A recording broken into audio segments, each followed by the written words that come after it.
इस वीडियो में हम देखेंगे व्हाट इज़ फ्लूइड मैकेनिक्स। असल में फ्लूइड मैकेनिक्स होता क्या है, क्योंकि अगर हम फ्लूइड मैकेनिक्स पढ़ रहे हैं और हमें यही नहीं पता कि फ्लूइड मैकेनिक्स होता क्या है तो बाकी सब चीज़ें बेकार हो जाती हैं। तो देखते हैं, fluid mechanics is the study of fluid at rest और इन मोशन। मतलब फ्लूइड मैकेनिक्स क्या है? स्टडी है फ्लूइड की, चाहे वो रेस्ट हो, रुका हुआ हो, चाहे वो मोशन में हो। तो फ्लूइड, अब आगे देखते हैं। फ्लूइड मैकेनिक्स में एक वर्ड आएगा फ्लूइड। तो फ्लूइड क्या होता है, क्योंकि ये भी पता होना चाहिए फ्लूइड क्या है। तो fluid is a substance which deform continuously under the influence of shear force. Fluid वो सब्सटेंस है, अगर उस पर शियर फोर्स लगाओ तो वो कंटिन्यूसली डिफॉर्म होता चला जाता है।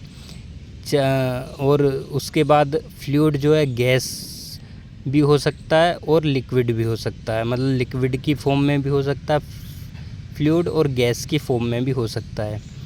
और नेक्स्ट पॉइंट देखते हैं, fluid is a substance that is capable of flowing. मतलब फ्लूइड वो सब्सटेंस है जो फ्लो होने में कैपेबल होता है। And conform to the shape of containing vessel. और जिस भी हम बर्तन में रखते हैं फ्लूइड उसी का आकार ले लेता है। जैसे हम गैस सिलेंडर की फॉर्म में भरते हैं तो सिलेंडर का आकार ले लेती है। अगर पानी को किसी भी शेप में भरोगे, रेक्टेंगुलर हो, सर्कुलर हो, या जिस भी शेप में हम भरेंगे तो वो उसी का आकार ले लेती है। चाहे वो गैस हो, चाहे वो पानी हो, तो वो उसी का आकार जो है ले लेती है। तो ये सारी फ्लूइड की प्रॉपर्टी होती हैं।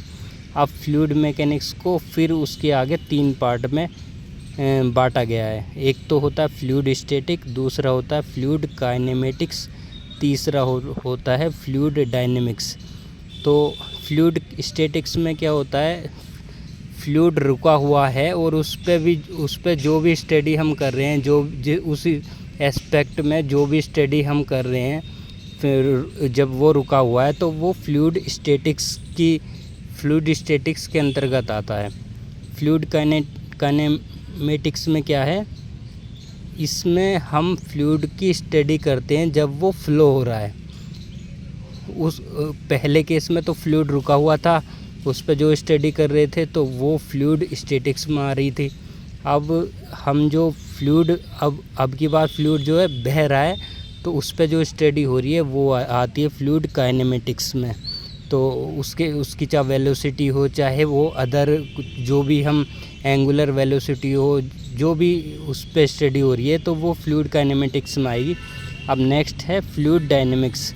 फ्लूइड डायनेमिक्स में जो फ्लो बह रहा है उसकी स्टडी के साथ साथ उसके बहने का जो कारण है, study of fluid motion with forces causing flow, उसका भी साथ साथ अध्ययन किया जाता है। तो इन दोनों में ये डिफरेंस है। इसमें जिसकी वजह से फ्लो हो रहा था उन फोर्सेस को कंसीडर नहीं किया जा रहा था, जबकि इसमें क्या है, जो फ्लूइड जो हमारा बह रहा है और जिसकी वजह से बह रहा है, जिन फोर्सों की वजह से वो बह रहा है, उनका भी साथ साथ स्टडी की जाती है। तो तीनों में मेनली ये डिफरेंस है।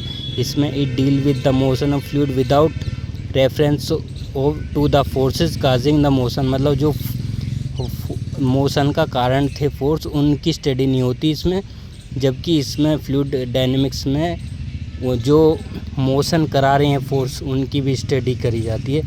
तो ये मेनली फ्लूइड मैकेनिक्स की एक डेफिनेशन होगी। उसके जो मेन 3 कैटेगरी हैं उनको आप समझ गए तो बस ये एक मतलब बेसिक कॉन्सेप्ट हो गया फ्लूइड मैकेनिक्स का। Thank you.